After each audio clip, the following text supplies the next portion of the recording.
Bueno, vamos a comenzar con la siguiente disertación. El tema es urgencias gastroenterológicas. La disertante es la doctora Janina Barbaglia. Buen día, doctora. Puede comenzar cuando quiera. Bueno, buenos días a todos. Eh, Mi nombre es Yanina Barbaglia, soy gastroenteróloga y formo parte del staff del Servicio de Gastroenterología del Hospital Cuyer. La idea de hoy es darles un pantallazo de lo que es hemorragia digestiva, tanto alta como baja, y el tratamiento y digamos, el manejo de las diarreas agudas. Dentro de lo que es hemorragia digestiva, la podemos clasificar en hemorragia digestiva alta y baja, y dentro de la alta en varicial o no varicial. Dentro de lo que es la hemorragia digestiva alta es aquella que se produce por encima del ángulo duodenal, duodeno-yeyunal o ángulo de Treis. Sabemos que el 80 al 90% de estas hemorragias digestivas agudas son de etiología no varicial, y dentro de las principales causas tenemos las úlceras pépticas y las erosiones gastroduodenales. La mortalidad relacionada a la hemorragia digestiva no varicial es de un 2 a un 15%, y la mayor mortalidad se va a dar en pacientes de edad avanzada, presencia de comorbilidades o instalación de shock hipovolémico. El 50% de los pacientes con cirrosis presentan varices esófago-gástricas, ¿sí? La tasa anual de sangrado varicial es del 5 al 15%. De estos pacientes que tienen una hemorragia digestiva varicial, solo el 40% cede espontáneamente y el 90% tiene que realizarse un tratamiento oportuno para que el sangrado ceda. Dentro de lo que es la clínica, ¿sí?, de la hemorragia digestiva, puede presentarse como melena, que son las heces alquitranadas, de mal olor, negras; hematemesis, que es el vómito de sangre, ¿sí?, una forma muy práctica de diferenciar lo que es hemoptisis de hematemesis, es lo que el paciente refiere como antes: si tiene un acceso de tos y luego aparece la sangre, o si tiene náuseas y luego aparece la sangre. Es una forma práctica de diferenciar ambas cosas. La hematoquesia, que es presencia de sangre en materia fecal. Dentro de las causas de hemorragia digestiva tenemos varias. Dijimos las principales: la úlcera duodenal y la gastritis erosiva, pero también tenemos varices esofágicas, el síndrome de Mallory-Weiss, que es bastante frecuente de ver, esofagitis, anomalías vasculares. Y en las fotitos ustedes pueden ver algunas de las imágenes.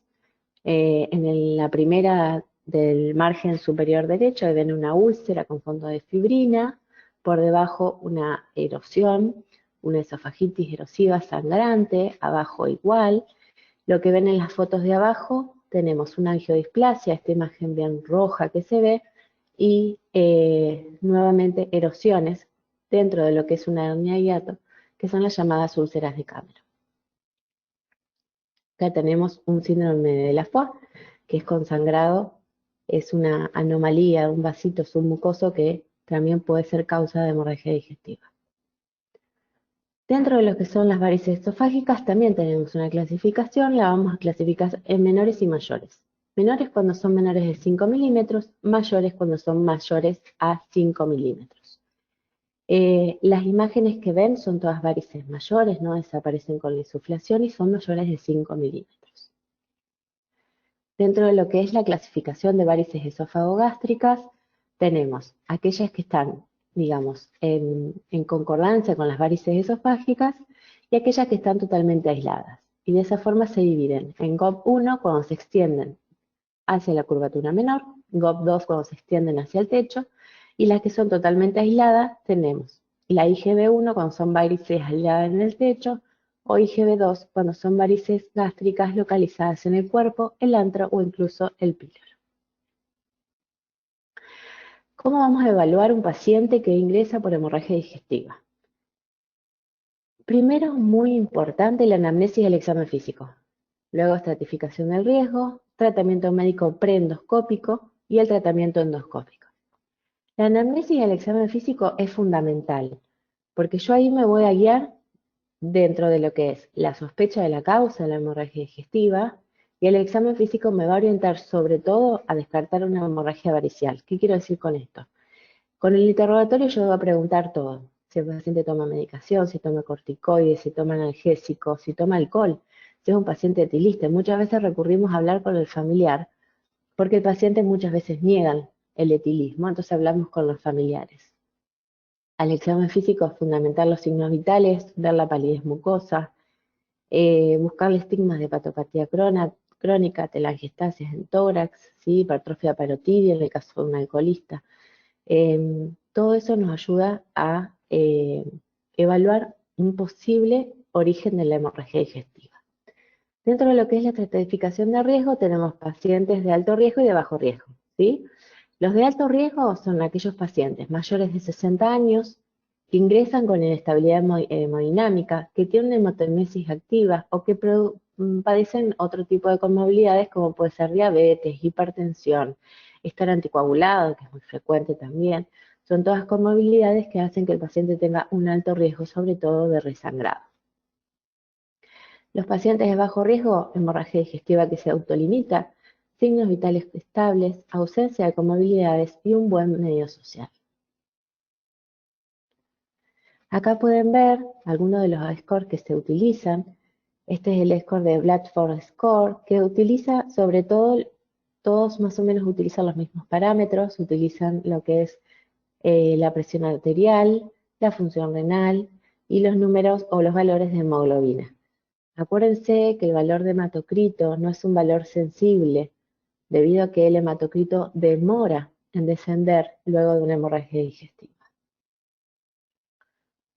Bien, otro de los scores, fíjense acá, el de ROCAL, utiliza la edad, como dijimos, es un factor de riesgo para tener una hemorragia digestiva de peor evolución o de resangrado, la presencia de shock, la presencia de comorbilidades, ¿sí? Son todos scores que nos pueden ayudar para evaluar el pronóstico del paciente, ¿sí? Dentro de lo que es la hemorragia digestiva, entonces tenemos que diferenciar si nuestro paciente está hemodinámicamente compensado o hemodinámicamente descompensado. Y ahí podemos guiarnos y pensar, bueno, si mi paciente está descompensado, ¿le tengo que hacer una endoscopía ya? No. La respuesta siempre es no.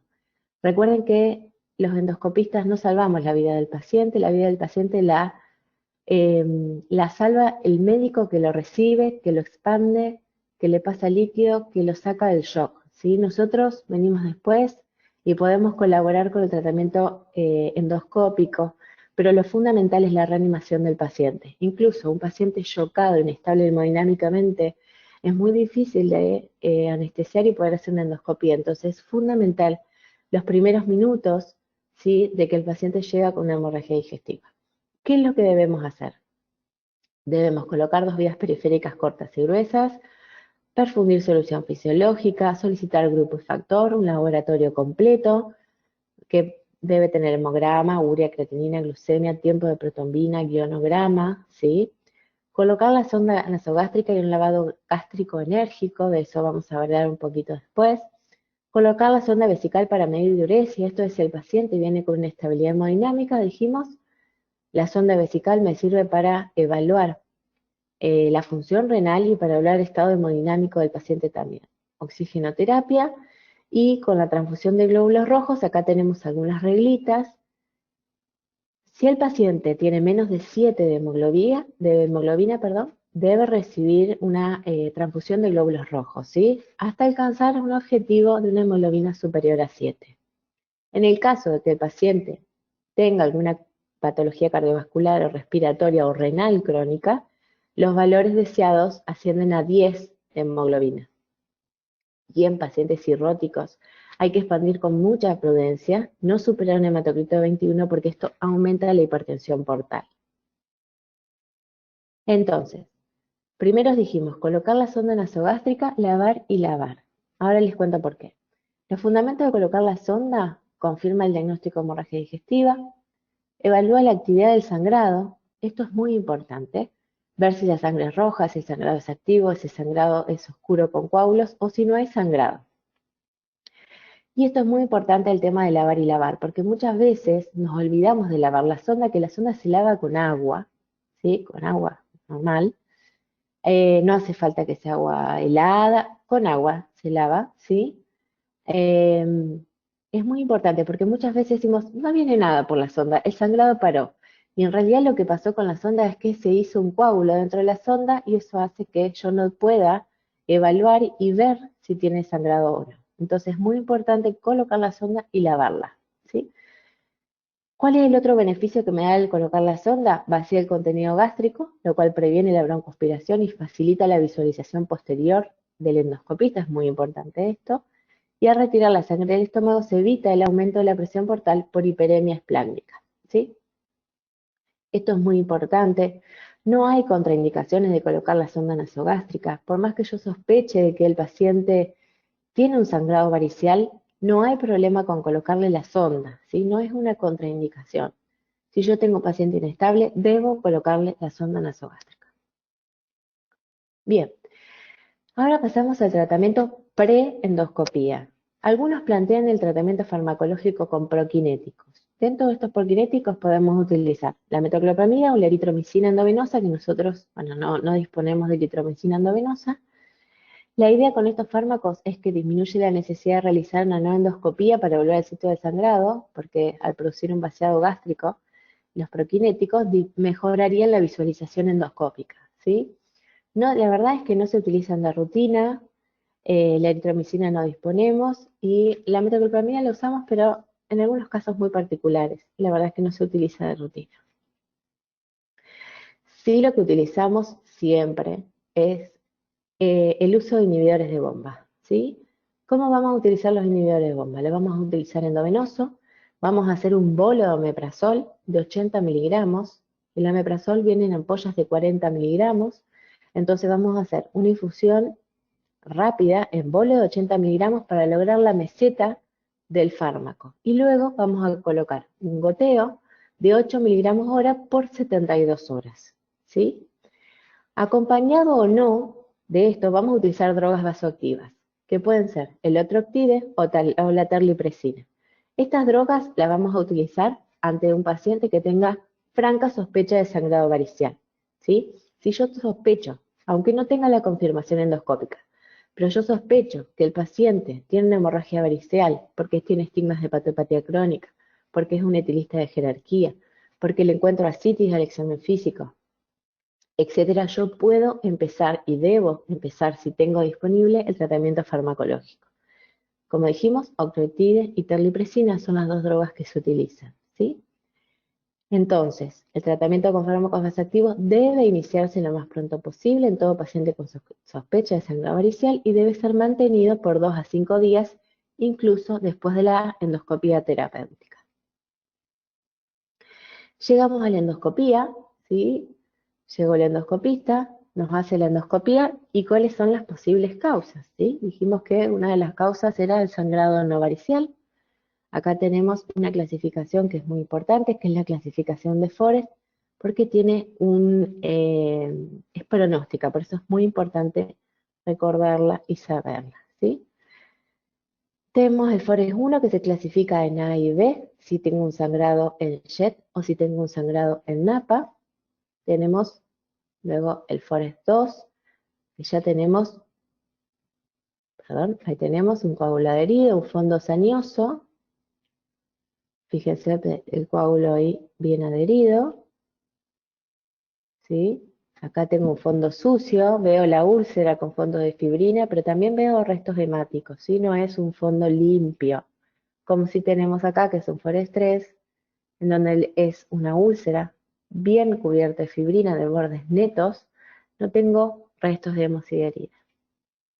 Entonces, dijimos 1A sangrado pulsátil, 1B sangrado en napa, 2A vaso visible, 2B coágulo adherido, 2C mácula plana, esto es lo que les contaba del fondo sucio, ¿sí? Es un fondo de fibrina pero que tengo restos hemáticos todavía, y el Forest 3 es un fondo limpio.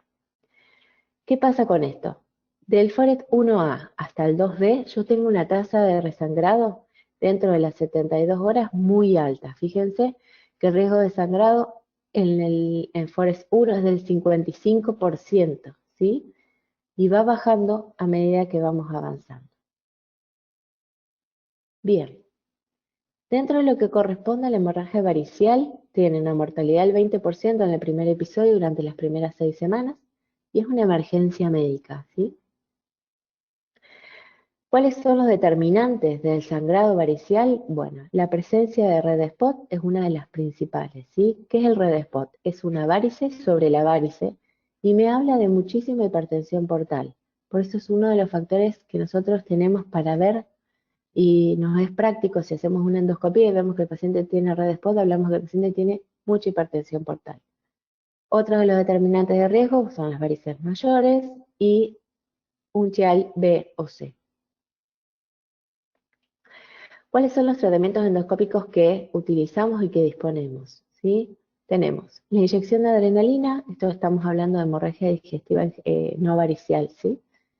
La inyección de adrenalina, que es un método simple, seguro, ¿sí? Disponible, que es muy importante.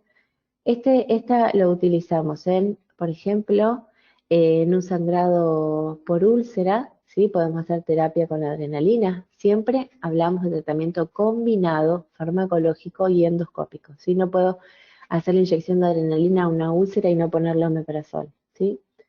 Entonces tenemos la inyección de adrenalina. La adrenalina actúa por dos mecanismos, uno como vasoconstrictor y el otro mismo por, digamos, como nosotros hacemos una inyección en los 4 cuadrantes de la úlcera, hacemos como una bond y en la misma adrenalina por compresión hace también que el vaso colapse. Después tenemos mecanismos mecánicos, que son los clips, que son la foto que ven ahí, es como una abrochadora, son muy útiles. Se utilizan sobre todo en el Mary Weiss, en la enfermedad de la foie, en vasos visibles, ¿sí?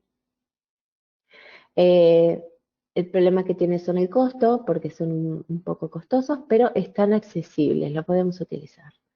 Y después tenemos los mecanismos térmicos, que son la sonda de calor, el argón plasma, que el argón plasma es un gas ionizante muy seguro porque produce necrosis y coagulación de los primeros 3 milímetros de la mucosa, por lo cual el riesgo de perforación es muy bajo.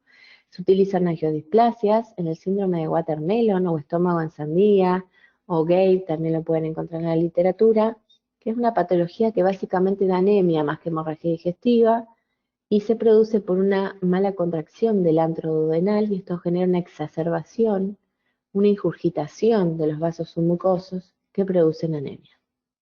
Y luego tenemos la electrocoagulación bipolar. La terapia de combinación, como dijimos, farmacológica y endoscópica, e incluso utilizando dos métodos endoscópicos, disminuye el riesgo de resangrado y la necesidad de cirugías. Entonces, como dije recién, todos los métodos endoscópicos son superiores a los no endoscópicos, la terapia térmica y mecánica no son superiores entre sí, y la inyección de adrenalina no debe utilizarse como monoterapia, por lo que dijimos, la adrenalina se absorbe y el proceso o el efecto vasoconstrictor desaparece con el tiempo.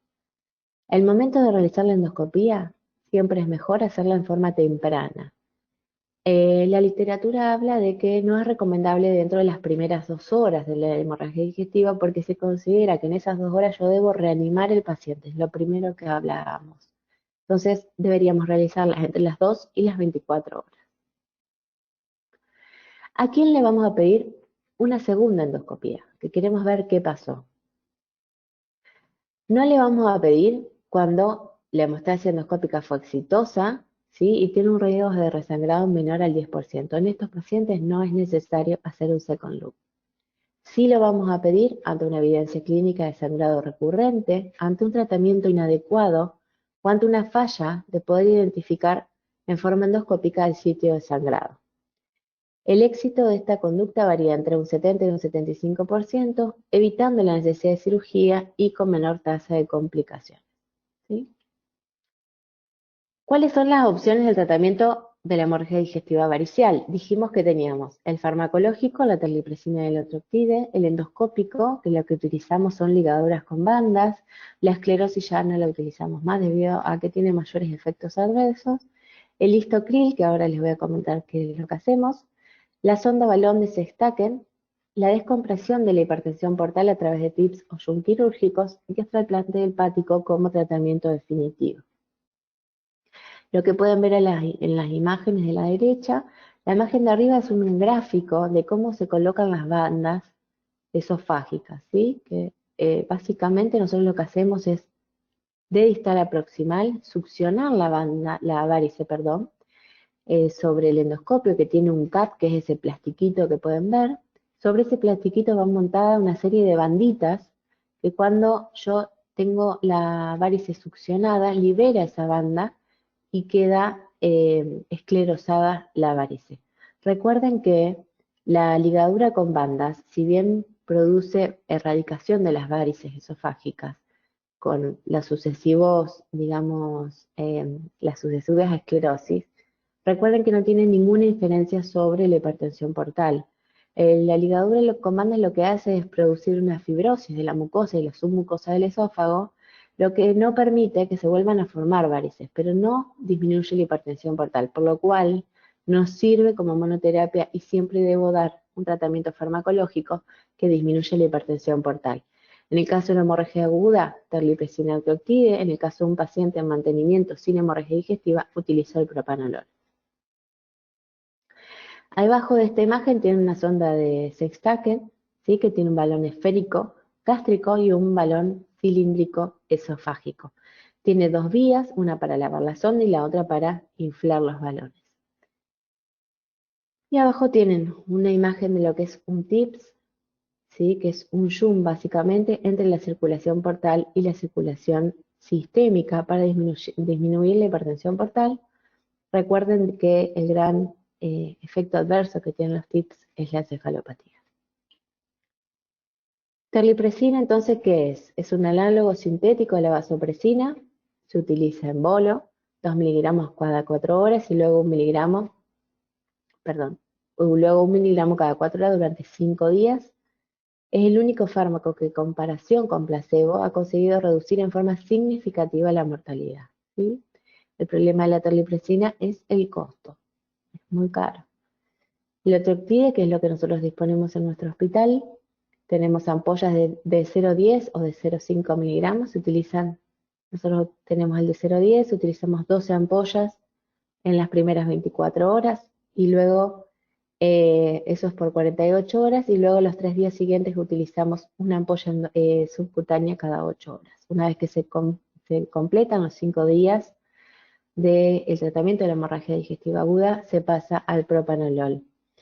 Otra cosa importante, si el paciente es un cirrótico que venía recibiendo propanolol y tiene la hemorragia digestiva aguda, debo suspender el propanolol. El propanolol, como ustedes saben, es un betabloqueante no selectivo y esto produce que el paciente no tenga posibilidad de los sistemas de contrarregulación ante una hemorragia digestiva, como puede ser aumento de la frecuencia cardíaca, por lo cual deben suspenderse en una hemorragia digestiva aguda. Tratamiento endoscópico, entonces, ligaduras con bandas, ahí tienen la imagen más grande, y abajo tiene una imagen real de cómo quedan las banditas, que es eso negro que pueden ver. Cómo queda, eso se escara alrededor de los 7 a 10 días, esa bandita produce estrangulación y necrosis, y la banda se cae, ¿sí? Las complicaciones más comunes, úlceras postligadura, hemorragia a nivel de la escaria, o una disfagia transitoria. Recuerden que nosotros hacemos la esclerosis de distal proximal, entonces cuando están muchas bandas juntitas a nivel distal puede producir una necrosis transitoria, una disfagia transitoria hasta que las bandas se caen. El Histocril básicamente es la gotita, lo que nosotros conocemos como la gotita, lo utilizamos para el tratamiento de las varices gástricas, ¿sí? Lo que se produce es un molde, ¿sí? De la gotita, la gotita la inyectamos dentro de la varice y esto produce un molde duro de la varice y luego se necrosa y se cae. Taponamiento con balón. Y acá tenemos la dichosa sonda de Sextaken, tan conocidas por todos. Y acá yo les quiero hacer una aclaración. La sonda de balón de Sextaken no es fácil de colocar. Entonces, básicamente las indicaciones son muy precisas. Las vamos a colocar cuando estemos lejos de un lugar o un centro de mayor complejidad, ¿sí? O lo utilizamos los endoscopistas cuando tenemos fracaso endoscópico y la ponemos en el quirófano. Siempre que vayamos a colocar una sonda de Sextaken, tengamos en cuenta fundamental esto, que no me demore el traslado, ¿sí? Porque si yo estoy cerca, por ejemplo, Estoy cerca de Santa Fe, en donde tenemos endoscopía, donde tenemos drogas vasoactivas. Si estoy cerca no pierdo tiempo en colocar la sonda. Lo mando sí con una sonda nasogástrica en aspirativo y lo derivo, porque lo que les cuento no es fácil, ahora vamos a ver cómo es la colocación de la sonda, pero no es una tarea fácil, por lo cual si yo no estoy habituado, puedo perder más tiempo en derivarlo y no se justifica, ¿sí? Tiene una eficacia hemostática del 70 al 90%, una tasa de resangrado precoz del 60 al 70% y no debe permanecer por más de 24 horas. Esto lo que hace básicamente es una hemostasia por compresión. El tema es que, así como comprime las varices, también comprime todo el resto de la circulación, por lo cual puede producir necrosis de pared, que no es poco frecuente de ver. Por ese motivo se debe desinflar. Algunos refieren cada 6 o cada 8 horas, desinflarlo un poquito para darle circulación a la mucosa. La técnica de colocación, hay que retirar todo el aire del interior. ¿Sí? Siempre esto de retirar el aire es porque antes de colocar la sonda debo inflar los balones y certificar de que no están pinchados. Eso es fundamental.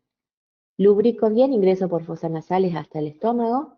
En el estómago debo insuflar con 150 o 250 mililitros de aire al balón gástrico. Tiro para que el balón gástrico quede alojado en el techo gástrico y luego inflo el balón esofágico con 50 a 70 milímetros de mercurio. Bien, eso es todo para lo que es hemorragia digestiva alta, ¿sí? Ahora vamos a pasar a hemorragia digestiva baja.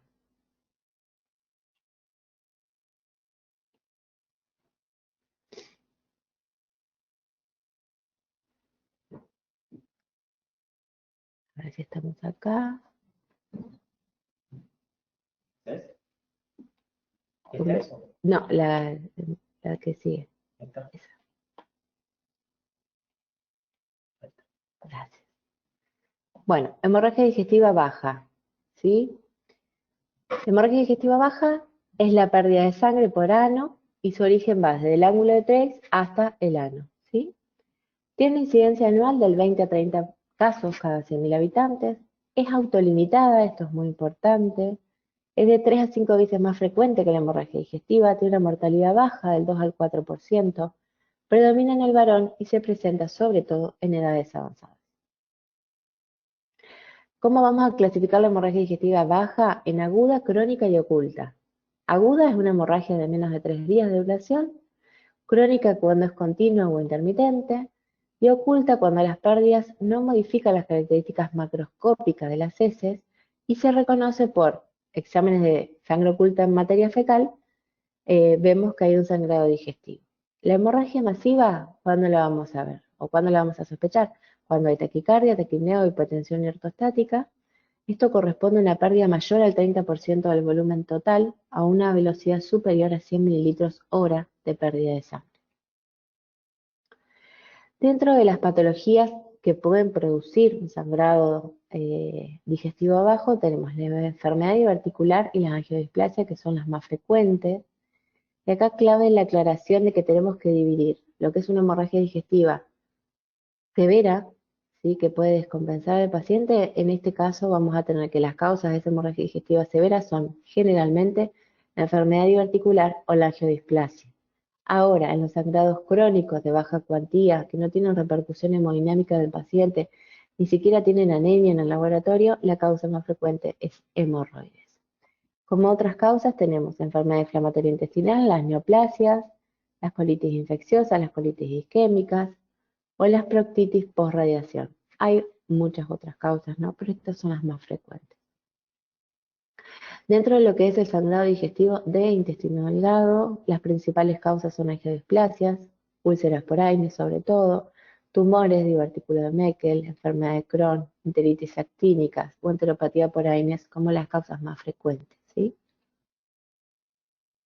En el 5 al 10% de las hemorragias digestivas no se encuentra la causa, ¿sí? Y la hemorragia, como dije anteriormente, aguda la vamos a pensar en diverticulosis y angiodisplasias, y en las hemorragias crónicas, en hemorroides y neoplasias. Dentro de lo que son las causas, la podemos también sospechar por la edad del paciente. En un paciente que es niño o adolescente, vamos a pensar en divertículo de Meckel, en pólipos juveniles o en una enfermedad inflamatoria intestinal, ¿sí? En adultos jóvenes podemos sospechar divertículos, enfermedad inflamatoria, pólipos y cáncer o lesiones vasculares. Y ya en pacientes mayores de 60 años tenemos los divertículos, las angiodisplasias, la colitis isquémica, que se ve, hay que sospecharla, y pólipos y cáncer también como otra de las causas. ¿Cómo es la presentación clínica de hemorragia digestiva baja? Vamos a tener, o podemos tener hematoquesia, melena, anemia o síndrome anémico o descompensación hemodinámica, ¿sí? Los factores que determinan el aspecto de las heces va a depender de la velocidad del tránsito intestinal del paciente y del volumen de sangre que se pierde. Síntomas acompañantes, y esto es muy importante preguntarlo. Si se acompaña de dolor abdominal, si el paciente tiene diarrea, si tiene pérdida de peso, si tiene cambio del hábito evacuatorio.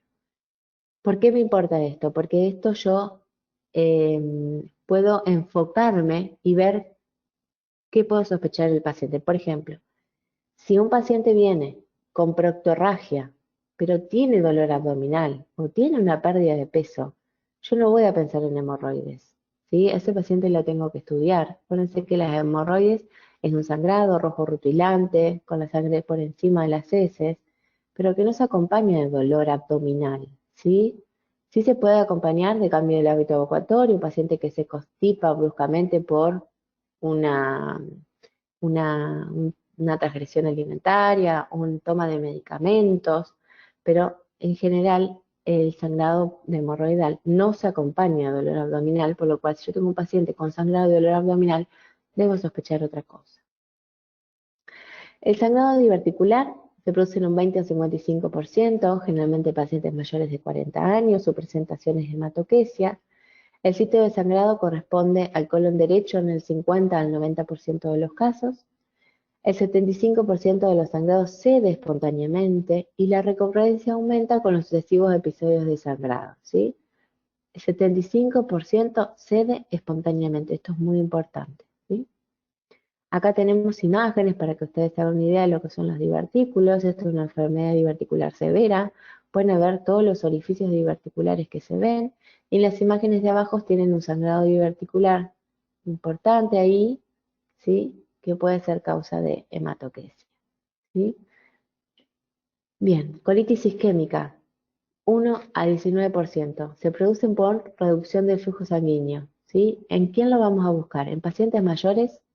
Pacientes mayores que tienen enfermedad cardiológica o arteriosclerosis avanzada, ¿sí?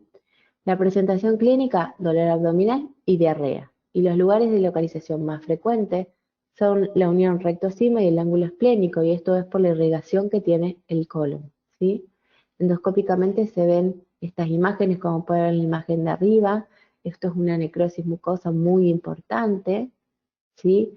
La colitis isquémica es muy importante que la sospechemos, muy importante que la tengamos en la cabeza, porque muchas veces si no actuamos de forma rápida el paciente puede producir una isquemia intestinal y la mortalidad es muy alta.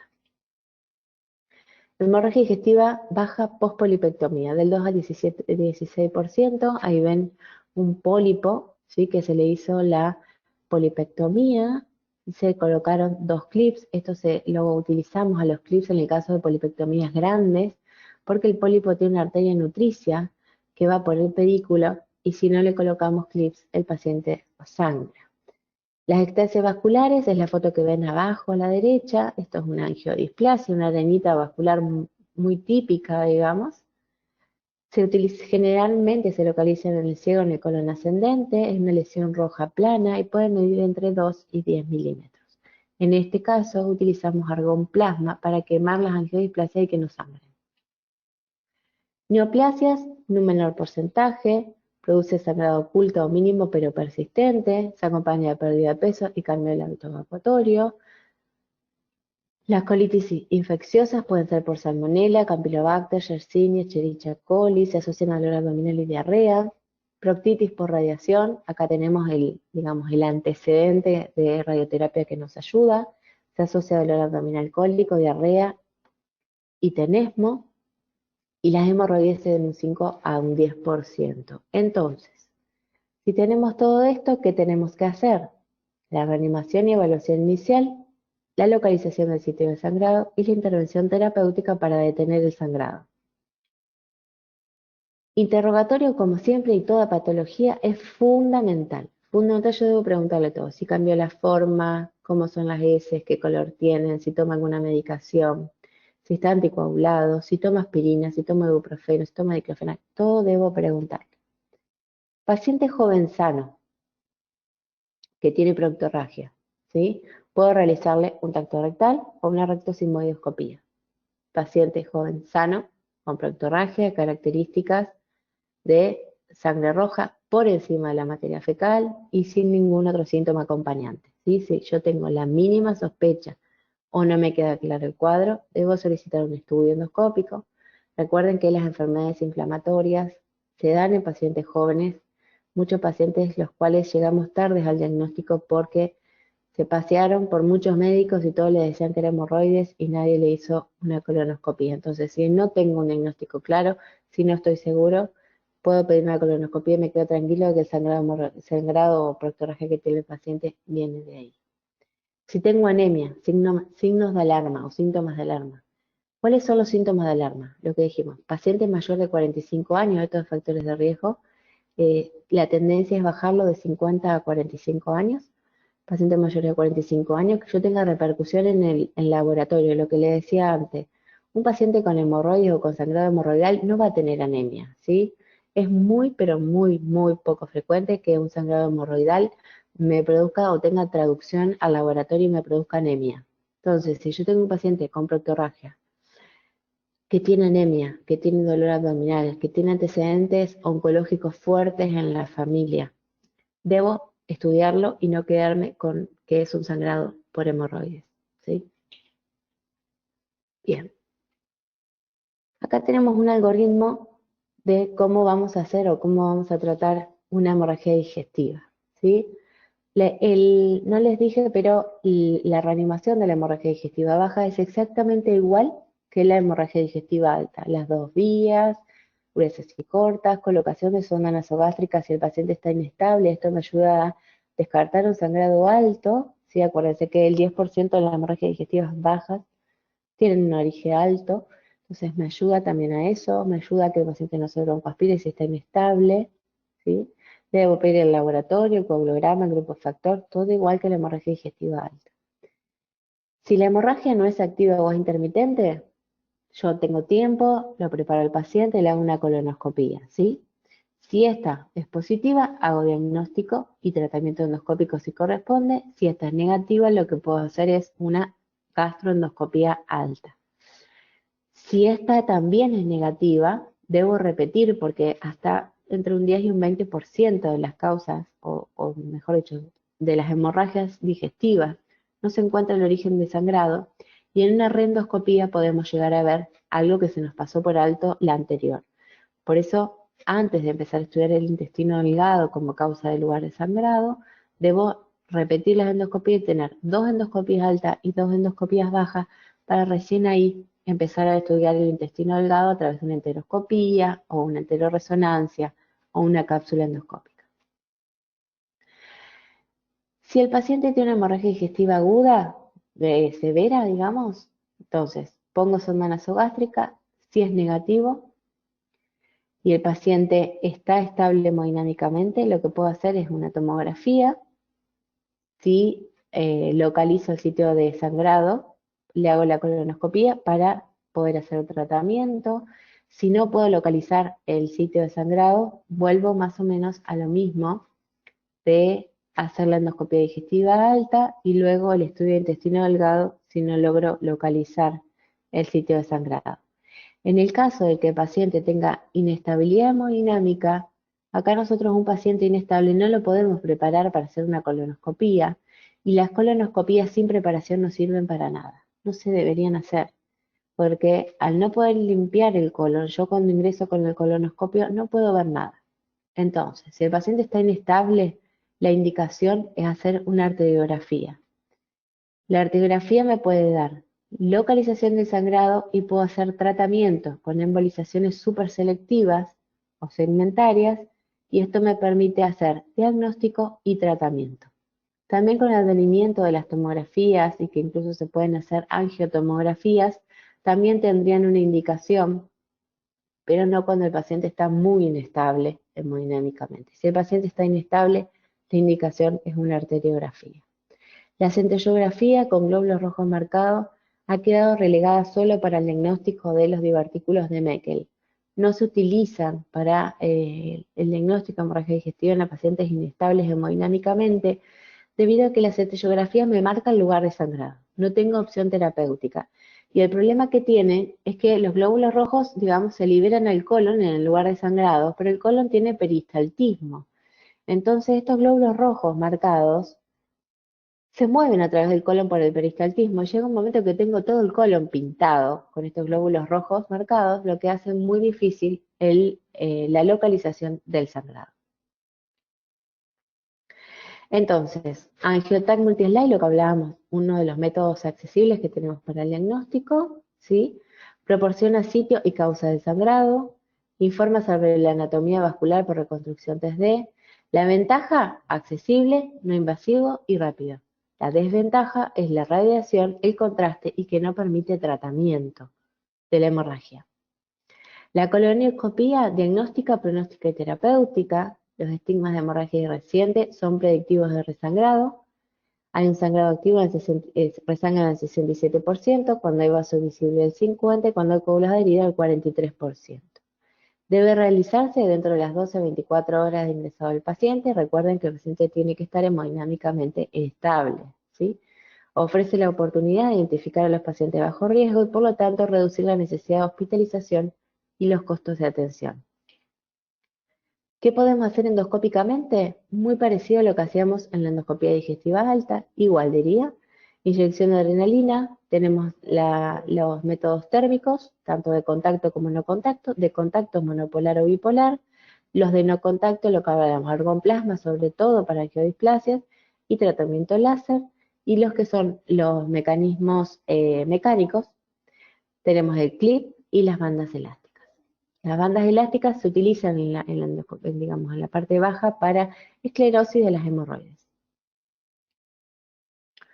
La arteriografía para el diagnóstico es muy importante. Debe tener el paciente un sangrado activo de 0,5 a 1 mililitro minuto para que la arteriografía tenga una alta sensibilidad.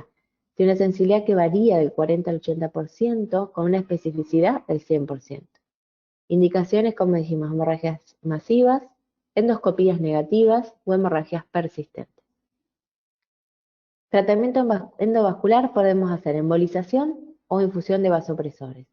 Dentro de lo que es embolización, actualmente es la terapia endovascular preferida. Las limitaciones es que es en las extensas enfermedades arterioscleróticas y en los vasoespasmos, en donde se corre el riesgo de producir una embolización y que el paciente, por su patología vascular de base, produzca una isquemia mesentérica, ¿sí? La infusión de vasopresores debe ser considerada en los casos en que la embolización no es técnicamente posible, ya sea por vasos tortuosos, vasoespasmos o enfermedad arteriosclerótica importante. Las contraindicaciones son arteriopatía coronaria, enfermedad cerebrovascular, las complicaciones, arritmias, infartos e hipertensión, y la tasa de recurrencia es mayor en comparación con la de la embolización en un 36 a un 43%. Cirugía. La cirugía la vamos a hacer en pacientes con una hemorragia significativa y constante que requiera más de 6 unidades de transfusión de glóbulos rojos en 24 horas o ante una recurrencia del sangrado. Y la mortalidad global de esta cirugía es del 15 al 30%. Siempre debo tratar bajo todos los medios de identificar, aunque sea el lugar de sangrado, si es del colon derecho, si es del colon izquierdo.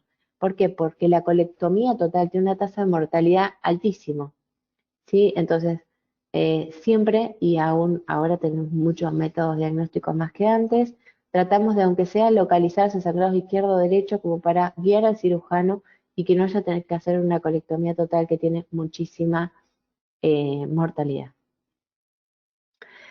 ¿Con qué podemos evaluar el intestino delgado? con enteroscopía dijimos, que es lo que ven en la imagen de arriba, cápsula endoscópica, que son estas capsulitas que parecen pastillas, tienen alrededor de 2 centímetros, ¿sí? Y tienen camaritas que sacan fotos en los 360 grados, que son las imágenes que ven al lado, ¿sí? Con eso estudiamos el intestino delgado. La ventaja de la cápsula, que puedo estudiar todo el intestino. La desventaja es que no es terapéutica, ¿sí? Puedo localizar y saber qué tiene el paciente, pero no puedo hacer tratamiento. Acuérdense, contraindicación de la cápsula, estenosis del intestino delgado. Eso es muy importante, debo hacer siempre un estudio antes de poner una cápsula. Enteroclisis, que es lo que ven abajo, la enteroclisis es o tránsito de intestino delgado también se llama, es un estudio contrastado radiológico, la angiografía y la gamografía. Muy bien. De hemorragia digestiva, después vamos a contestar las preguntas, pero no tendríamos nada más. Ahora les voy a dar 2 palabras de lo que es diarrea aguda.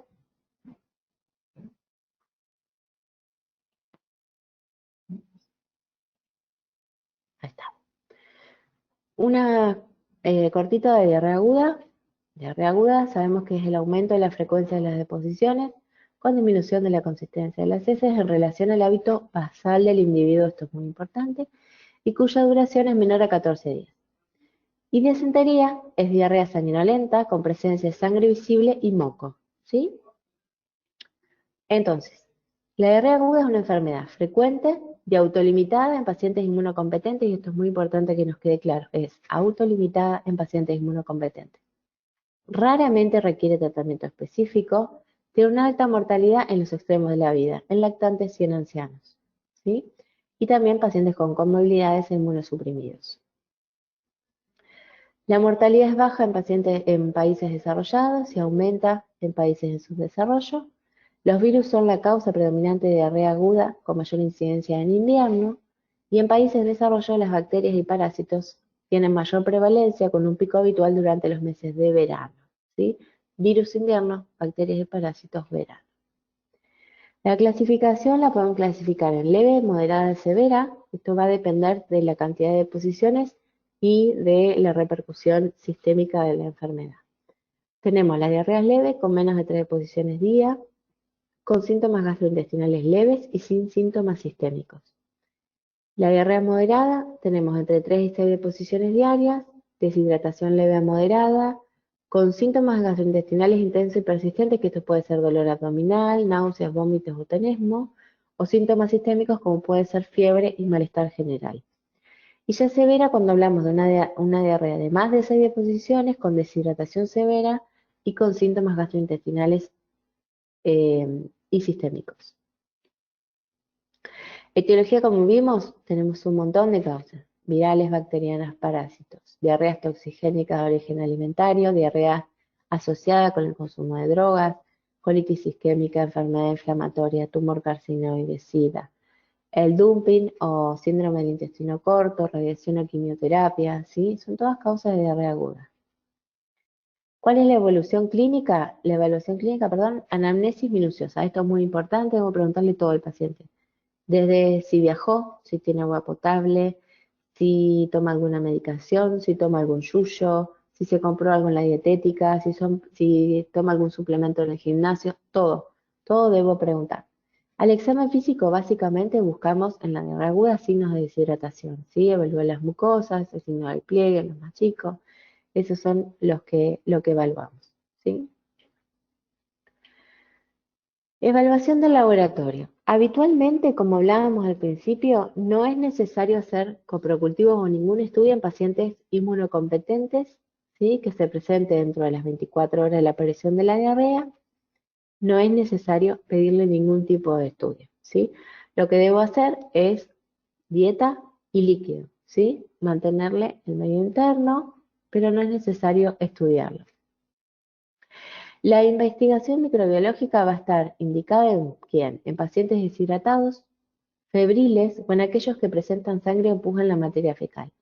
Esos pacientes sí le vamos a pedir estudios de materia fecal, ¿sí? Entonces, febriles, y los febriles no me refiero al paciente que hizo un registro de 38 y se dio y no se volvió a repetir. Estamos hablando de paciente febril persistente, que tiene registros de 39, que cuesta bajar con un paracetamol. Ese paciente lo debo estudiar. Entonces, pacientes deshidratados, febriles, diarreas severas con más de 6 deposiciones por día, pacientes inmunosuprimidos. Estos los debo estudiar. Acuérdense que la presencia de sangre o leucocitos en las heces es un fuerte indicador de diarrea inflamatoria, lo debo estudiar y lo debo tratar. ¿Cómo vamos a tratar a las diarreas agudas? En general, indicamos rehidratación, que esta puede ser vía oral o endovenosa. Tiene indicación, digamos, de rehidratación endovenosa, aquellos pacientes que tienen vómitos severos que son intratables, que hacen que no pueda hidratarse por boca, alteración del sensorio, ilio o un exceso de heces líquidas, que es lo que hablamos aquellos pacientes de más de 6 deposiciones por día. En general, nosotros en los pacientes adultos no utilizamos sales de rehidratación oral, lo que utilizamos es expansión con solución fisiológica o Ringer lactato, ¿sí? Lo que dicen las guías, en pacientes que tienen deshidratación severa hay que internarlos, se produce una reposición hídrica de 100 mililitros kilo de peso, el 50% en las primeras 4 horas y el resto en las 24 horas restantes. La dieta, ¿qué dieta le vamos a dar? Las primeras 24 horas hay que indicar dieta líquida exclusiva, luego, si el paciente evoluciona bien, incorporar los alimentos progresivamente, hay que evitar la leche y derivados, y acá les digo algunas cosas. Siempre suspendemos o les prohibimos, por decirlo de alguna manera, la leche y sus derivados. ¿Por qué? Por la lactosa. Acuérdense que las diarreas agudas, las diarreas en general, producen una pérdida de los ribetes del cepillo del intestino delgado y esto produce una mala absorción de la lactosa, ya que la lactasa está en ese ribete. Entonces, tienen una intolerancia transitoria a la lactosa. Pero ¿qué pasa con los quesos duros? Y los quesos es un lácteo y lo puedo comer y me lo indican, sí, porque el queso duro, ¿sí? Ya como está estacionado perdió la lactosa, entonces por ese motivo lo damos en el tratamiento de las diarreas, ¿sí? ¿Qué otra cosa puedo comer? Masitas de agua, dulce de membrillo, té negro. Acuérdense que el té negro caliente constipa, a diferencia del té frío que yo dejo estacionado en la heladera, debido a las antinas que tiene el té, puede producir diarreas. Así que el té negro caliente produce constipación. Frutas, manzana rallada como los de los chicos, que se pone negra, esa manzana puedo comer. Banana puedo comer, ¿sí? Tostadas puedo comer, pollo o carnes magras puedo comer. Siempre debo derivar, hay un mito que me siento mal y tomo 7-Up. Es como que siempre pasa, digamos. Acuérdense que está contraindicado los jugos azucarados porque pueden producir diarreas osmóticas, ¿sí? Entonces no debo darles jugos azucarados ni gaseosas, solo tomar jugos de manzana naturales o jugos, si no tolera el agua, muy diluidos, si tolera el agua, solo agua. Con el tema del Gatorade, que es muy difundido hoy en día, lo pueden tomar, pero tienen que tener la precaución de que el paciente, si no está acostumbrado a tomar ese tipo de bebidas, son bebidas que debido al alto contenido de minerales que tienen, son saladas y esto puede provocar o inducir náuseas. Entonces, si el paciente no está acostumbrado, indico solo agua. Siempre acuérdense que empezamos a comer poca cantidad varias veces al día. Esto ayuda a la tolerancia gástrica en este tipo de enfermedades. ¿A quién le voy a dar al tratamiento antimicrobiano? La diarrea toxigénica transmitida por alimentos, por lo general, solo requiere tratamiento de sostén, lo que hablábamos antes, dieta e hidratación. En infecciones persistentes por Shigella, Salmonella o producidas por parásitos, debo indicar antimicrobianos. En pacientes añosos, inmunocomprometidos, sepsis o portadores de prótesis, también voy a hacer tratamiento antimicrobiano. Y en la diarrea del viajero moderado severa o diarrea febril, con deposiciones sanguinolentas, también le voy a dar tratamiento, obviamente que lo estudie, le pido el copro parasitológico, todo, y luego indico el tratamiento. ¿Qué vamos a utilizar? Generalmente en tratamiento empírico utilizamos ciprofloxacina. Pueden utilizar cualquier fluoroquinolona. Generalmente utilizamos ciprofloxacina, 500 miligramos cada 12 horas por 5 días. También podemos utilizar acitromicina, en el caso de que haya resistencia a las quinolonas, y la nitazoxamida en pacientes que pueden resultar con Cryptosporidium, giardias o amebas. Recuerden que para amebas también podemos utilizar el metronidazol, pero el gran problema que tiene el metronidazol es la tolerancia, ¿sí? Produce un gran sabor metálico en la boca que hace que los pacientes no lo toleren. En el caso de los antidiarreicos tenemos la loperamida y la crema de bismuto. En general no somos muy fan de este tipo de tratamiento. En general damos solo la dieta y la hidratación, no utilizamos antidiarreicos, pero si necesitamos, porque el paciente tiene muchas deposiciones, podemos utilizar la loperamida. Esta inhibe la peristalsis intestinal y tiene propiedades antisecretoras leves. La dosis es de 4 miligramos una vez, luego de seguido 2 miligramos después de cada deposición, con un máximo de 16 miligramos día. Recuerde que la loperamida, al producir esta parálisis intestinal, si yo tengo un paciente que tiene una diarrea infecciosa severa, puedo incitar a hacer un megacolon tóxico. Por eso no somos muy pro de utilizarlos en pacientes que no tienen un diagnóstico por el miedo de producir un megacolon tóxico en pacientes que tengan una colitis infecciosa. La crema de bismuto se utiliza mucho en pediatría, es un agente antisecretor. Recuerden que la crema de bismuto tiene las heces de negro, por lo cual hay que avisarle al paciente. Y la dosis es de 1 a 2 cucharadas cada 4 a 6 horas. Muy bien, eso es todo. No sé si vamos a responder alguna pregunta, si hay alguna pregunta. Sí, doctora. Muy bien, bueno, tengo algunas preguntas para hacerle que han ido ingresando, pero antes de hacerle las preguntas, les pido a los alumnos que después de las mismas no salgan de la sala, que se queden, porque les vamos a mostrar cómo ingresar a la plataforma y por último el doctor Serrano va a hacer unos comentarios. Bueno, comienzo con las preguntas. Bueno, María Eugenia Rolón consulta, ¿qué dosis se utiliza para drogas vasoactivas? las dosis están puestas en el PowerPoint, pero básicamente utilizamos otro Active, que es la que nosotros tenemos disponible, y lo que se hace es utilizar 12 ampollas de 0,10 miligramos en 500 mililitros a pasar en 24 horas, eso se hace por 48 horas, y luego se continúa con una ampolla cada 8 horas en forma subcutánea por 3 días más, o sea, es un total de 5 días. Luego se introduce, si no lo tenía, o se restaura el propanolol. Perfecto, doctora. Sí, tal vez hay algunas preguntas que ya las respondió a lo largo de la disertación. Yo se las hago igual y bueno, en todo caso las repito, no sé. Siguiente consulta. Janina Figueroa. Dice, si no cuento con omeprazol en la guardia, ¿con qué lo puedo reemplazar, al igual que otras drogas vasoactivas?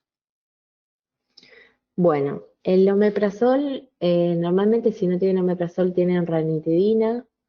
Lo que se puede utilizar en el caso de la ranitidina es un goteo de 6 ampollas a pasar a 21 micros, o sea, en 24 horas puedo utilizar. El problema de la ranitidina es la taquifilaxia y la corta vida media que tiene, la vida media es alrededor de 4 horas.